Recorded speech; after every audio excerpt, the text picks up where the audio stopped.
Good afternoon, and welcome to Business Income. It's easy. We're now on part 7 today, and we're going to deal with important definitions in the policy. What happens in these policies is that there are going to be words that are defined, but the definitions are at the very back of the policy. So what we're going to try to do is bring these forward. These definitions can make or break a claim as we get into that process. So these words or phrases are going to be noted in quotation marks. So anytime you see a word in a quotation mark, you know that it's going to be defined at the end of the policy. Some of these we've already discussed, but we're going to go into more detail, and every one of our classes is going to be addressing these terms as they relate to claims and limits of insurance. There are a total of 6 words that are defined in this 7-page policy that we're looking at, and we're still on this policy. We're going to be on this for another, I think, 15 sessions or so. So there's the 6 total words that are defined. First of all, finished stock. Now, this is going to be very important to a manufacturing risk, and so we're going to deal with that when we start talking about setting limits as well.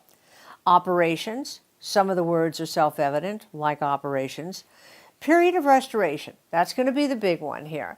We're going to talk about what that means, when this policy actually is going to stop allowing payment under the form. Pollutants will be important because we're not going to pay for any extended period of time to remove pollutants. It might result in a business income.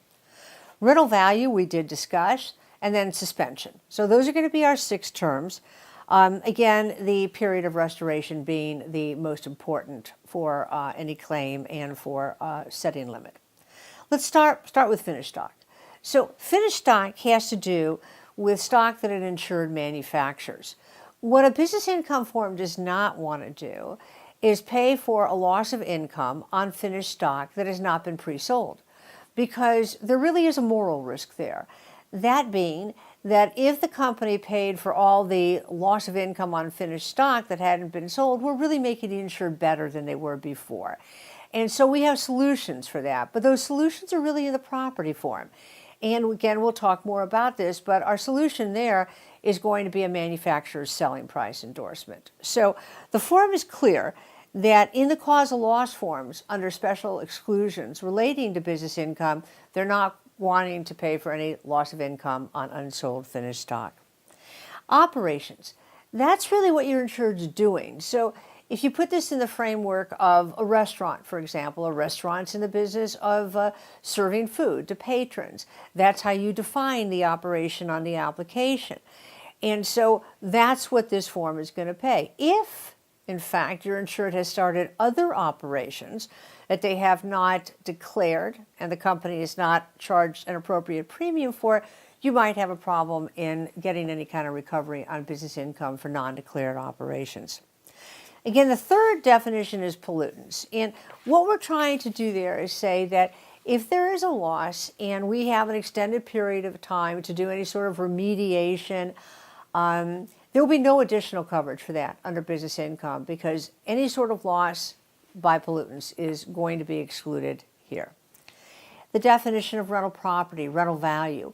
We talked about that in the rental value section already, but just to kind of refresh your memory, we really were talking about 3 components.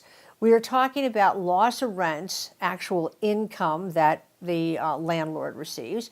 We are talking about expenses that they have passed on to a tenant that now, because of a loss, becomes their responsibility. And most commonly, you'll see that in a triple net lease scenario.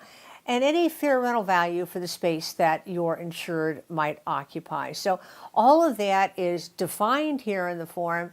And then, of course, it goes into more detail in terms of how we're going to actually define that. Suspension. Suspension is a word that has changed with a lot of different policy additions. What we know to be true is that if your insured has a total loss and their operation is suspended, it's closed down, this form, if written correctly, will pay for their loss of income and their ongoing operating expenses. But what about if the insured has a partial loss? And so let's say, again, it's the restaurant risk, and half of the restaurant has sustained a damage, but the other half of the restaurant can still remain open. Is that operation suspended, or is it not suspended based on definition? The most current edition dates are going to say that that does qualify for suspension because your insured can prove realistically that had that other part of the restaurant been open, they would have made more income than they are now, only operating at half the square footage. So now to the most important one. This is the period of restoration. And people will say to me, what's the difference between period of restoration and period of indemnity? I think we need only look at the words. Period of restoration is the period it takes you to restore the lost or damaged property. Period of indemnity is the time that the insurance company intends to pay you for the business income that you're able to demonstrate. It just so happens in these forms that the period of indemnity, how long the insurance company intends to pay you, is directly related to the period of restoration. So they're almost one and the same when we come to a claim. However, obviously there are differences that we have to deal with. So the period of restoration is how long it's going to take us to repair, rebuild the damaged premises, to replace damaged equipment, to replace stock. In terms of the building, it's important that you understand that it's repair or replace like, kind, and quality.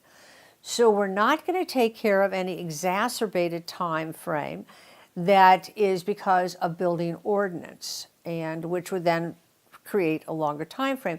We will have endorsements for that, and we're going to talk about this as we move through the series. But for right now, it's the time it takes to repair or rebuild like, kind, and quality. The definition defines that period of restoration that begins 72 hours after the time of the direct physical loss. So let's again put this in perspective using the restaurant as a claim. You have a fire loss to a restaurant. It's on a Thursday night. They're not able to be open on Friday, Saturday, Sunday, their biggest days, their biggest income days during the week.